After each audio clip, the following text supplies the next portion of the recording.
Selimo se v Izrael, ki že tretjič gosti izbor za pesem Eurovizije. Najprej dve predtekmovalni finale pa 18. maja. 13 tekmovalcev bo skladbo odpelo v svojem jeziku, med njimi tudi naša predstavnika. V slovenščini pa se nam iz Tel Aviva javlja tudi naš Nejc. Živjo, Nejc.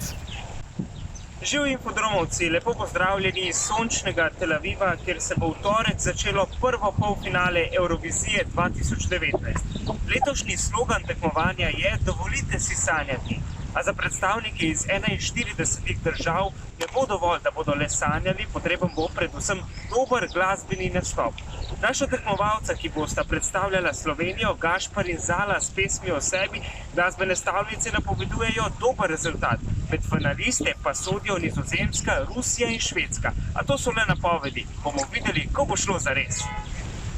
Nejc, hvala. Še preden pa sta Zala in Gašper odpotovala v Izrael, se je z njimi pogovarjala otroška poročevalka Lana.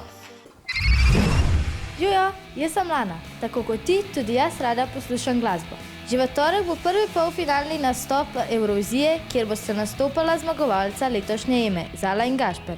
Me prav zanima, kaj pripravljata. Ste že kaj živčna zaradi Eurovizije? Verjetno ne tako, kot je pričakovano, ker smo nasploh zelo neživčni osebi. Je pa pritisk vsekakor, ja. Kako pa potekajo vajine priprave na Eurovizijo? Nastop bo zelo podoben temu, kot je bil na Emi. Nama je pač to najbolj pomembno, da sva sproščena, spočita in da lahko dava vse od sebe, ko pride trenutek. Kako se imenuje ta inštrument, ki ga uporabljata poleg kitare? To je MIDI kontroler. Kako pa deluje to? V bistvu je Gašper že leta zbiral zvoke. Te inštrumente on zlaga, da nastane melodija in ritem in vse to. Potem posnameva vokal in včasih še izreževa dele vokala, da nastanejo taki kratki deli melodije.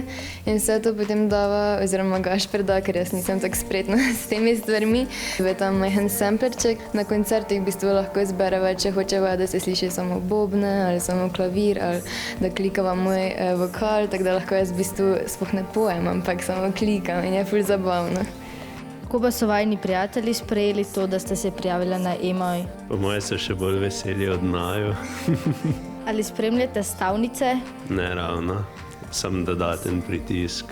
Nama je važno samo, da se najna pesem koga dotakne. V bistvu ne rada razmišljava o tem, kakšno mnenje imajo ljudje o naju, ker ne lahko to samo odvrne od dejanskega bistva, to pa je pač ustvarjanje glasbe. Vedno se ne vidi zvest, samo stani sebi zvest, tudi ti. Adijo!